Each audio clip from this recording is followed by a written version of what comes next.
All right, guys, welcome to the show. Welcome. So today we are covering more than just what's happening in Israel and Palestine, although I obviously have my eye on that as much as possible. I'm trying to give you guys as many updates as possible as they roll in.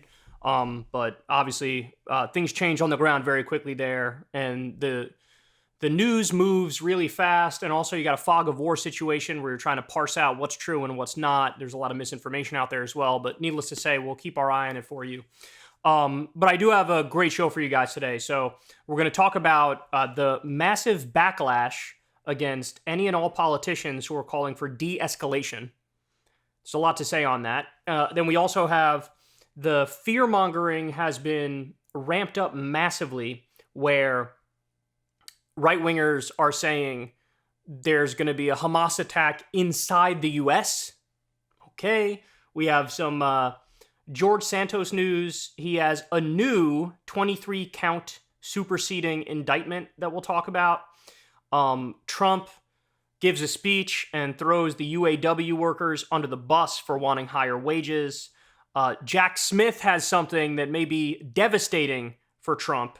And then later on in the show, we have Sean Hannity absolutely flipping a switch and going super aggressive against RFK Jr. When RFK was a Democrat and he was potentially going to hurt Biden, they were playing patty cakes with him, and they were loving him, and they were pumping him up. But now that he's running as an independent, and there's some reason to believe that him being in the race would help Biden more than Trump, it would hurt Trump, all of a sudden, boom, flipped on a dime. So really interesting clip.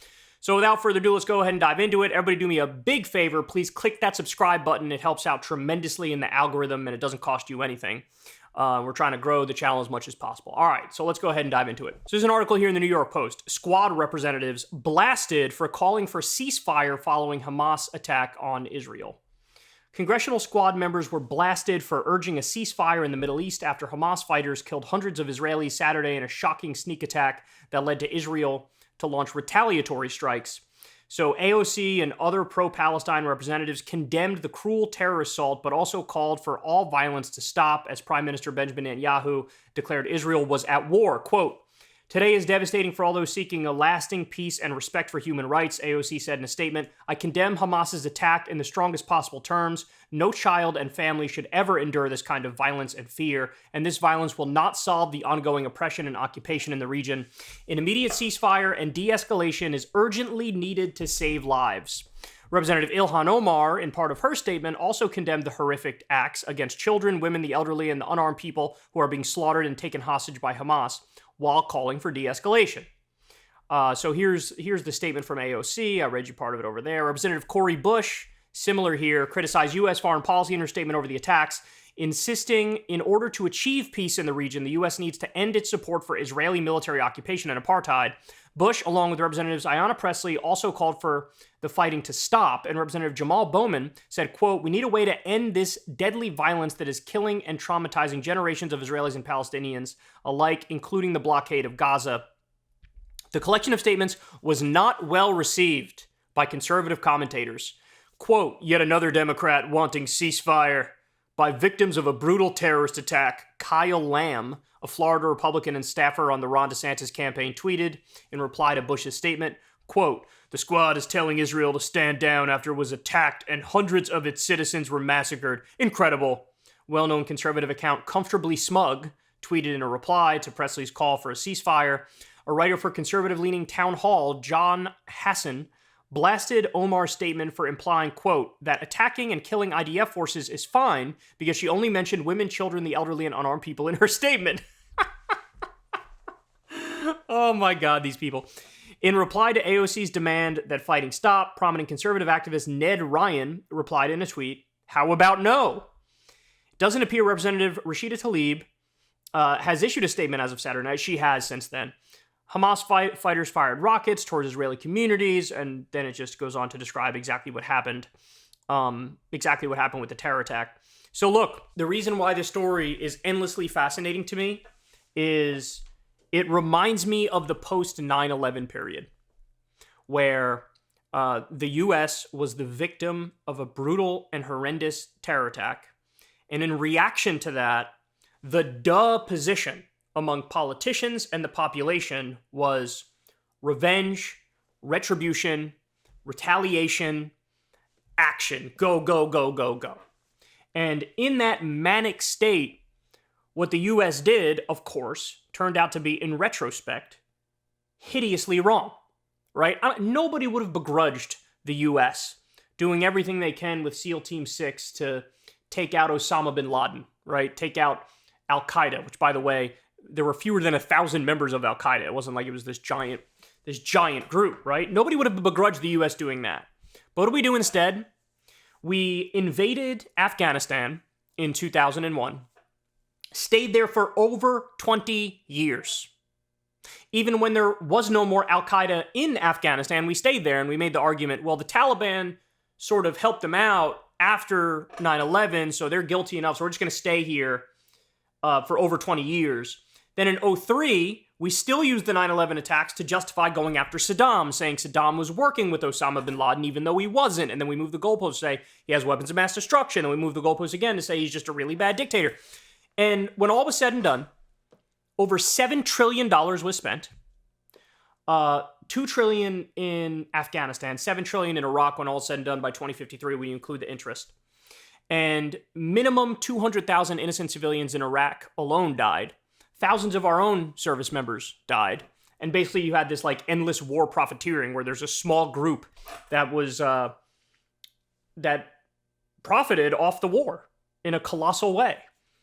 And we ended up breaking the Middle East. It led to the rise of ISIS and all these problems. And so basically the correct response in retrospect was for people to be logical and be rational and say, look, I understand everybody's pissed off, as you should be. I understand the feelings and the emotions you're having at this moment. They're justified. At the same time, don't be an idiot. De-escalation is the path forward. Now, like I said, if you crafted some legislation to say, we're going to do a SEAL Team 6 strike on Al-Qaeda, and we're going to get this done with intelligent intelligence work, nice phrasing, Kyle, and police work, I mean, nobody would have begrudged you that. When you do full-scale invasions of countries that didn't attack us, and you waste all this money and all these lives and break the Middle East in the process, in retrospect, Barbara Lee looks prescient. Barbara Lee was the only one who voted against the wars. And now everybody's like, oh my God, she's she's a genius, she's a hero. Well, guess what? At the time, she was viewed as like a traitor. She was viewed as an idiot, bleeding heart liberal who's a moron and can't figure out anything. But she was right in retrospect. Now, by the same token, these squad members coming out and calling for a ceasefire, look, I understand. In the wake of the Hamas terror attack, where they purposefully targeted civilians, of course, it seems absurd to say, whoa, ceasefire, because what do you mean? Hamas just attacked Israel, and you're saying now Israel's not allowed to do anything back in response? It seems silly almost when you think about it. But when you add the context that we know what Israel does in these sorts of situations because we've seen it before. We know that they're about to unleash holy hell on Gaza and bomb apartment buildings and mosques and markets and all these things. Well, then you understand why they did call for a ceasefire. Because what happened in 2014 with Operation Protective Edge? Israel bombed Gaza to smithereens. There were at least 1,300 civilians who died, at least 500 children who died, and the civilian death rate was anywhere from 63% to 80%, depending on whose numbers you believe. It's a majority civilians who were killed. Given that context, and knowing what Israel was going to do, to call for a ceasefire is the most reasonable thing to say, hey, let's calm down here. Let's pump our brakes. You want to bring the particular Hamas terrorists who did this to justice. By all means, you have every right to do that. But do you have every right to do a medieval siege of Gaza? No. Do you have every right to cut off food and electricity? No. In fact, look, this is literally the language that they were using right here. Israeli Defense Minister orders seizure of Gaza. There will be no electricity, no food, no fuel. We are fighting human animals and we will act accordingly. So given that this was the immediate reaction from the Israeli government, now calling for a ceasefire after it happened seems like it was smart, seems like it was the right thing to do.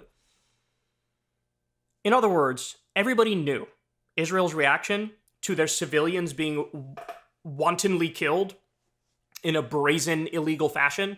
Everybody knew their reaction to that was effectively going to be to do the same against Palestinian civilians. Not in hand-to-hand combat or anything like that, but with fighter jets, with drones, things of that nature.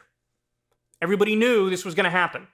And so to call for a ceasefire given that context, I agree completely.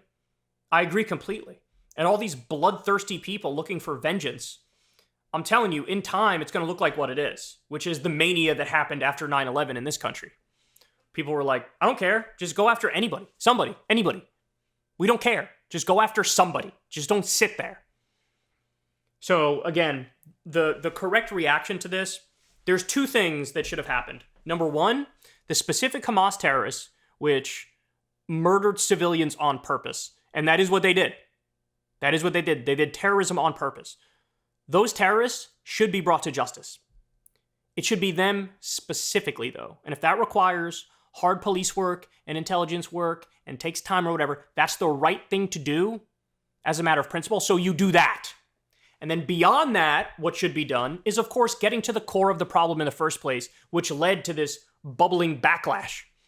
And the core of the problem, as we all know, anybody who's familiar with the region will tell you, is the permanent occupation, the apartheid system, the continued building of illegal settlements, right? Gaza being a permanent police state and an open-air prison, no human rights, no political rights, just the horrendous living circumstances of the Palestinians.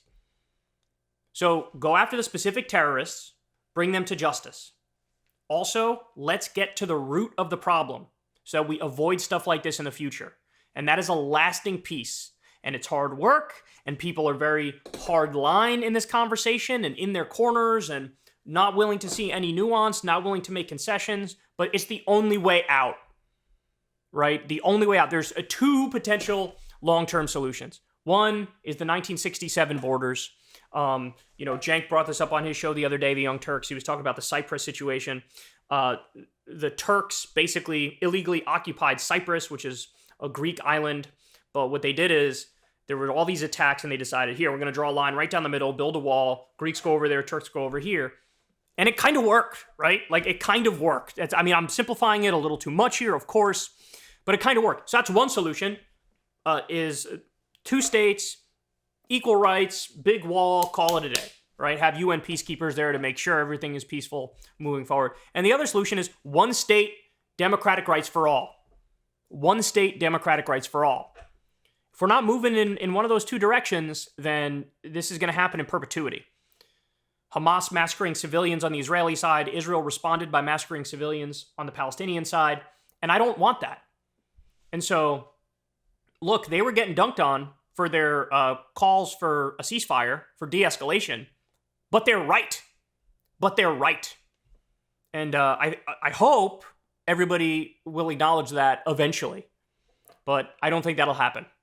They're viewed as like stupid, bleeding heart liberals who are in favor of Hamas attacking Israel, which, by the way, is absurd. AOC not only, of course, immediately condemned the Hamas terror attack in the strongest possible terms, she also condemned people at some pro-Palestinian rallies who were taking it way too far.